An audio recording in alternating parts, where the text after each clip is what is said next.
Jess, McKenzie!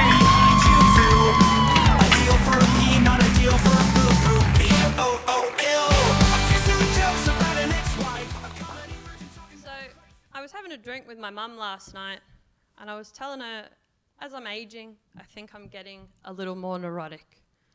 I'm checking the hair straighteners off constantly. I'm checking that the car door's locked. She leant in and said to me, "You may not know this, but as I've gotten older, I'm getting a lot more anal." Said, "Lucky you, Dad."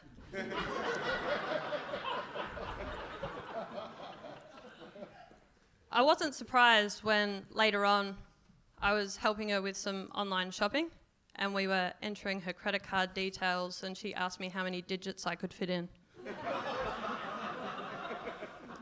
16. I was organising an orgy last month and I was worried everybody would cancel at the last minute. So I sent a message out saying, "Nobody's pulling out." Surprisingly, everybody showed up. Went to the movies last week, and I get annoyed at the movies because everything's remakes these days.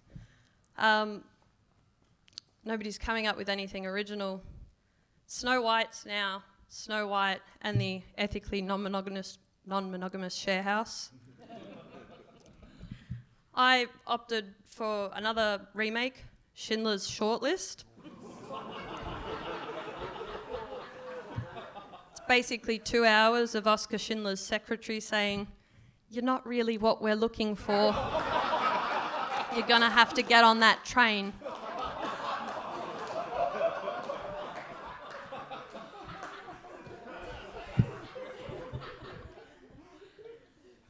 On the way back from the movies, I got a bit hungry. I thought I'd pop into Macca's. I was in Clifton Hill, and some of you might know that the Clifton Hill McDonald's is next door to a brothel. And so I drove into the car park and pulled up, and there was a sign that said, "All drivers will be towed or fingered, depending on their preference." Got out of the car, there was another sign. It said, all entry was through the rear. I tried to get in, but there was too much shit in there.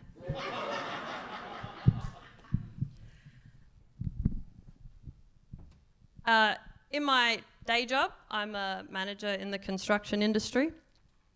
Thank you. And a lot of the people that report back to me, they like to get feedback. So when they ask for it, I sit them down and I say, "Eee." Sometimes that can be hard to hear.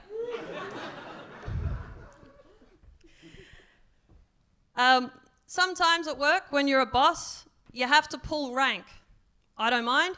He's pretty hot.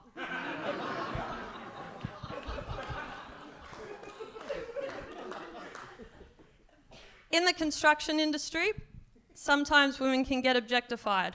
I experienced that even this morning when I was in a meeting. A guy walked up to me and he said, "I've come across you before." I said, "I think I'd remember that."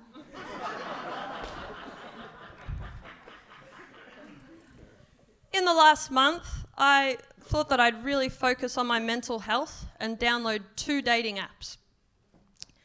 I started talking to a guy on Hinge, and he said to me that he thought I looked like I belonged in the Louvre. I thought that was pretty nice, and I was a bit of a smart-ass in response, and I said, "Sure, I'm sure I have many similarities to a large French museum." To which he responded, "I don't know you very well, but I'm sure you don't have 900 Chinese tourists queuing to enter you." I said, "You're right, you don't know me very well yet."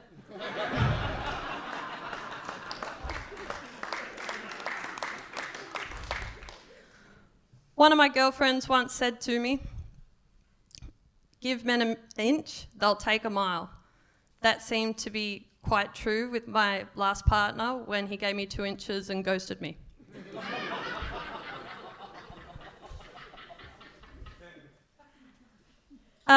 It's nice in relationships when you have nicknames. I called my last boyfriend Google Maps because he always gave me the fastest route.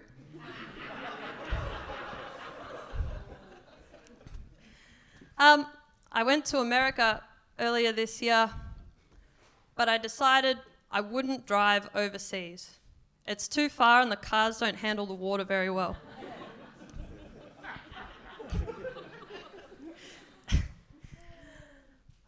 I caught up with one of my girlfriends last weekend for a drink, and she told me that she had to start seeing a hand therapist. And I said, I'm sorry, I had no idea, but if I can, I'd like to try to help too. How does that make you feel? Maybe you should just sit with that feeling for a moment. Can you ask your boyfriend not to come in me again tonight? Thank you, I'm Jess McKenzie, you've been a wonderful audience. He's a 35-year veteran of comedy, doesn't look back for his age. Jess McKenzie, big hand!